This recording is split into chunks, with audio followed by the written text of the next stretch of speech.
공인회계사회가 추천하는 각 분야 전문 공인회계사들이 전해드립니다. 세금 줄여주는 솔루션 코너, 절세미남, 절세미녀. 오늘은 조현진 회계사님 나오셨습니다. 어서 오십시오. 어서 오세요.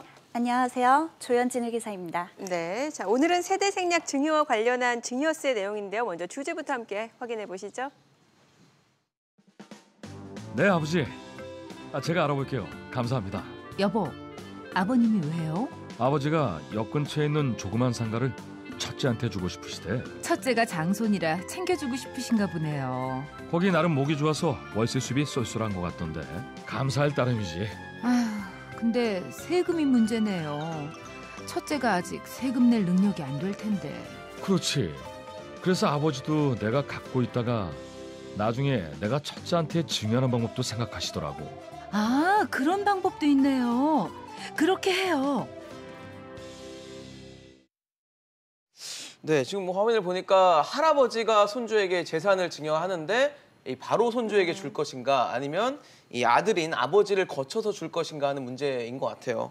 만약 3억 원을 증여를 한다고 봤을 때 어느 점이 좀 유리할까요? 네, 표를 보시면 3억 원을 할아버지에서 아버지, 그리고 아버지에서 다시 손주로 증여하는 경우 총 증여세는 7,200만 원인 반면 네. 할아버지에서 손주로 바로 증여하는 경우의 증여세는 5,200만 원으로 손주로 증여하는 세대 생략 증여의 경우가 2천만 원 유리한 것을 확인할 수 있습니다. 30% 할증되더라도 손주에게 바로 증여하면 2번 낼 세금을 한 번만 낼 수 있기 때문에 그만큼 세금을 아낄 수 있습니다. 네, 지금 30% 할증을 말씀을 주셨는데 이게 아들한테 직접 증여할 때와 달리 손주한테, 그러니까 세대 생략으로 증여를 하게 되면 세액이 30% 할증이 되는데 왜 그런 건가요? 네, 손주에게 증여할 때는 아들에게 증여할 때보다 한 세대를 건너뛰게 되는데요. 네. 이처럼 한 세대를 건너뛰어 증여하는 것을 세대 생략 증여라고 합니다. 세법에서는 이와 같은 행위로 증여세를 회피하는 걸 방지하기 위해 할증 과세를 적용하는데요. 네. 앞서 보았듯이 일반적인 할증률은 30%입니다. 다만 미성년자에게 20억 원을 초과하는 재산을 증여할 때는 40%의 할증률이 적용됩니다. 네. 사실 말씀하신 세대 생략 증여라는 게 결국은 절세를 하고 싶은 욕심이 크기 때문에 만들어진 걸 텐데 세대 생략 증여가 유리한 케이스도 있을 거 아니에요? 어떤 케이스인가요? 네, 세대 생략 증여는 증여받는 사람이 많을수록 그리고 증여 재산의 가치 상승이 기대되는 자산일수록 세금 효과가 더 크게 나타납니다. 네. 그러니까 더 유리해지는 건데요. 네. 가치가 상승할 것으로 예상되는 경우 시간이 지날수록 세금 부담이 점점 증가하기 때문에 미리 증여하시는 편이 더 유리합니다. 그런데 이렇게 상속 전에 이제 증여를 받았다고 해도 나중에 이제 상속세에도 영향을 미치는 걸로 알고 있어요. 그러니까 손주에게 증여한 이후에 이제 조부모가 사망하면은 상속세는 어떻게 되는 건가요? 네, 세대 생략 증여의 경우엔 상속세 측면에서도 좀 유리한데요. 네. 일반적으로 조부모가 돌아가셔서 상속이 개시되면 10년 이내 배우자나 자녀인 상속인에게 증여한 재산까지 상속재산으로 봐서 상속세를 계산하는데요. 네. 손주는 상속인의 범위에 포함되지 않기 때문에 손주에게 증여했다면 5년만 지나도 상속재산에 포함되지 않습니다. 네. 즉, 상속재산 포함 기간이 짧아 유리한 면이 있는 것이죠. 네. 사실 앞서 웹툰에서는 이 증여하는 자산이 상가였는데 증여하는 자산이 상가나 뭐 아파트, 주택 다 다를 거 아니에요. 사실 이렇게 달라질 때마다 세금이 혹시 뭐 유리한 점이 있거나 달라지는 점도 있는 건가요? 네, 있습니다. 할아버지가 아들, 그리고 아들이 다시 손주 이렇게 상가를 이전한다면 네. 취득세는 2번 내야 되는데요. 그렇죠. 할아버지에서 손주로 바로 이전하면 취득세는 한 번만 부과됩니다. 예. 그리고 아파트보다는 상가를 증여하는 게 증여세 측면에선 더 유리한데요. 이제 부동산은 시가로 평가하는 것이 원칙이지만 네. 실거래가가 쉽게 확인되는 아파트와 달리 상가는 유사한 사례를 찾기가 어려워 실거래가를 적용하기가 어렵습니다. 따라서 상가는 기준시가나 임대료 환산가액으로 평가하는데요.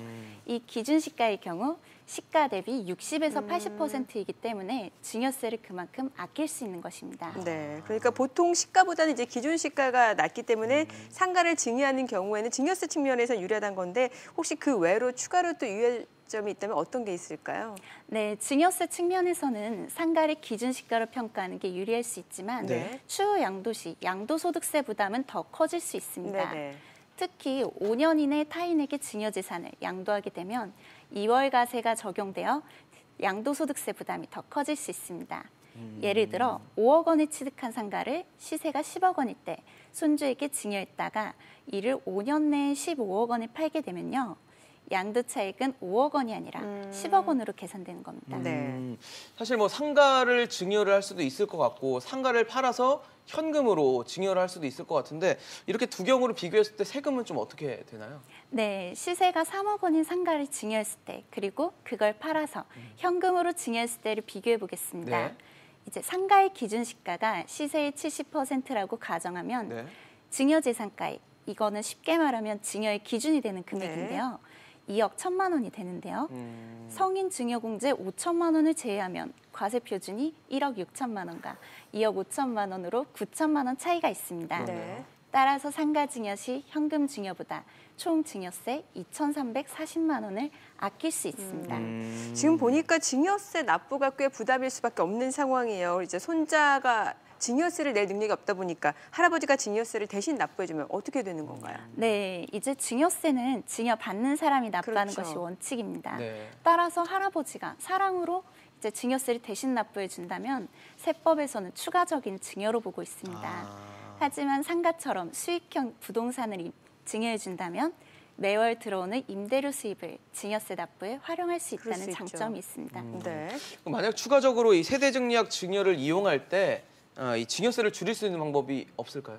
네, 일반적으로 증여는 한 사람, 그러니까 장남이나 장녀에 몰아주는 것보다는 자식들에게 골고루 나눠주는 분할 증여를 활용하시면 더 유리한데요. 네. 아들 세대와 손주 세대에 나누어 증여하는 경우가 손주에게 모두 증여하는 경우보다 세액 측면에서 유리합니다. 네. 단순히 손주에게 3억 원을 증여할 때는 증여세가 5,200만 원 나오는 반면 네. 아들에게 2억 원, 손주에게 1억 원을 증여하는 경우 할증 과세를 고려해도 총 세금이 2,650만 원 나옵니다. 네. 따라서 분할 증여가 2,550만 원 유리한 것을 확인할 수 있습니다. 네. 또한 채무를 함께 넘기는 부담부 증여를 활용해 증여세를 줄일 수도 있는데요. 이때 증여세는 줄어들지만 채무에 대해선 양도소득세가 과세되는 만큼 총 세부담이 감소하는 방향으로 결정하시길 바랍니다. 네. 자, 오늘 절세 전략 마지막으로 좀 정리해 주시죠. 네, 세대를 건너뛴 증여를 잘 활용한다면 여러모로 세금을 아낄 수 있는데요. 네. 첫째, 조부모와 부모의 연세가 많아 상속 후 재상속 기간이 짧다면 30%의 할증률이 적용되어도 손주에게 증여하는 것이 절세 효과가 크게 나타납니다. 둘째, 동일한 가액이면 현금보다는 기준시가 평가가 가능한 부동산을 증여하시는 것이 유리합니다. 특히 기준시가가 상승하고 있는 추세라면 기준시가 변경일 이전에 증여하는 것을 고려하시길 바랍니다. 네. 셋째, 세대 생략 증여 시 자산의 종류와 규모, 가족 구성원의 특성 등 각자 처한 상황에 따라 분할 증여나 부담부 증여를 함께 활용하시면 더 효과적인 절세가 가능합니다. 네, 알겠습니다. 오늘 절세미남 절세미녀 조현진 회계사였습니다. 감사합니다. 잘 들었습니다.